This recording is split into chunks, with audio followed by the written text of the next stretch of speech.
Is Dr. Zhivago another David Lean masterpiece, or is it a bore? Find out today on Really Old Movies.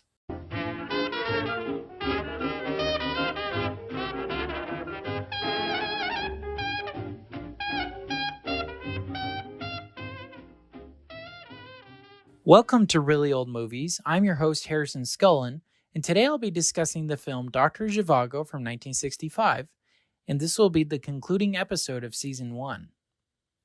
Some essential movie details. Although this was super successful in the United States and Europe, this film was banned in the Soviet Union, where the movie takes place, for many, many years, and even during production of the film, they were banned from filming there, so it had to be filmed in Spain, England, and various other countries. So the basic plot: General Yevgraf Zhivago, played by Alec Guinness, he encounters who he believes to be is the daughter of his half-brother, Yuri Zhivago, played by Omar Sharif. General Zhivago relays to her the story of how her parents met during the beginnings of the First World War and during the Russian Revolution. Dr. Yuri Zhivago, played by Omar Sharif, he is the main protagonist, and Lara Antipova, played by Julie Christie, they experience various events including these, first as acquaintances and then eventually as lovers, despite the fact that both of them are already married, which also kind of adds to the tension of the movie. Years later, after they decide to part ways, Yuri spots Laura, but he dies of a fatal heart attack on his way over to her before he could get her attention. Laura encounters General Zhivago and she tells him about their daughter, and then that leads into the beginning of the film, and that's where the movie ends. All right, so that's the plot to Dr. Zhivago. Now we'll get into my thoughts and feelings. The plot itself, I gave it 4 out of 5. I thought it was really good. I really loved the Soviet Union era backdrop. Really fascinating time from before World War I, during World War I, and after. Really interesting time period over there. Very tragic, very sad, and very evil what communism did to that country. But nonetheless, it was really good for this movie. But the only reason why I don't give it a perfect score is because I did not like the fact that Laura and Yuri, although they love each other and it was a great romance, both were already married, and it was really difficult for me to root for that relationship because they already had commitments. You know, Yuri especially, he has a son and a wife, right? It made it really difficult to root for them. And so because of that, I gave the plot a 4 out of 5. Like I said, I love the backdrop, love the sequence of how it all went along. Just wish that they weren't already married. That to me really is kind of a thorn in the side, you know, that kind of ruins the whole point of it, which is their romance. In regards to acting, I gave it a 4 out of 5. I thought it was great. Loved Alec Guinness. He's got such a good voice. He was the great narrator of this movie. Fantastic choice for narrating. Although none of the actors in this movie are, to my knowledge, are Russian. They all had British or other accents. I mean, Omar Sharif, he's Egyptian. He's not Russian at all. So they did a really good job at disguising that. But I thought they were fantastic, especially Alec Guinness and Omar Sharif. Now, Julie Christie, who played Laura Antipova, she was okay. I wasn't a huge fan. Honestly, she didn't bring too much emotion to the table. She was kind of monotone the whole time.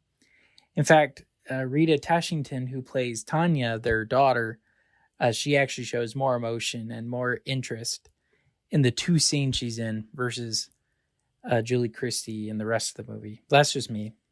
Other than that, though, I thought it was fantastic.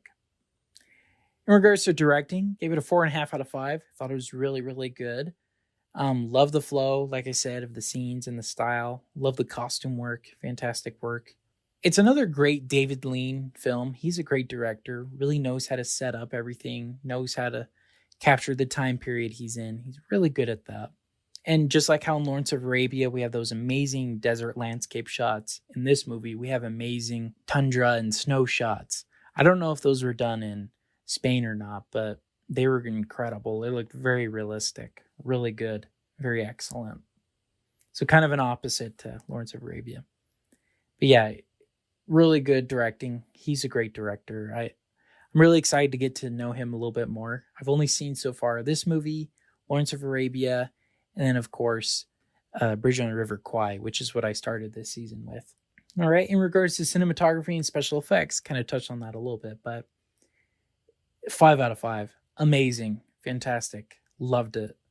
Especially in the winter. I think those were the best scenes when it was winter time. And especially close to the end when Zhivago has his own little cottage.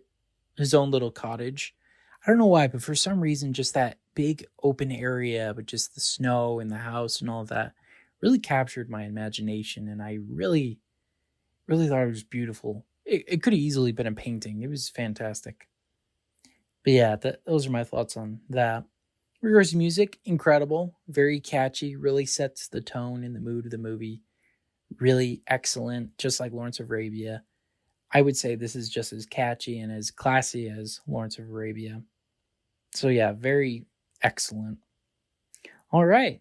So overall, that brings my letterbox score to a 4.5 out of 5. And would I recommend this movie? Absolutely.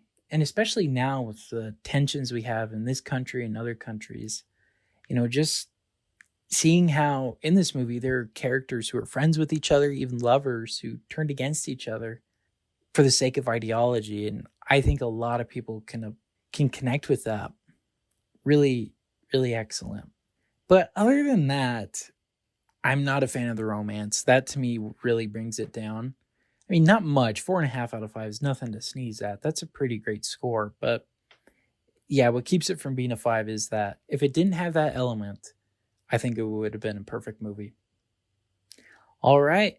Well, those are my thoughts and feelings on Dr. Zhivago from 1965. Thank you so much for listening to today's episode. Make sure to subscribe to our Instagram and Facebook at Really Old Movies, where I discuss details about the week's particular film. New podcast episodes will be released Saturdays at 8 p.m. Pacific Standard Time on Apple Podcasts, Spotify, and Amazon Music. Well, this concludes the episode today and this season. I'll be starting next week with season 2, and that will run until next July. All right, well, thank you so much. This has been Really Old Movies. I'm your host, Harrison Scullin. Take care.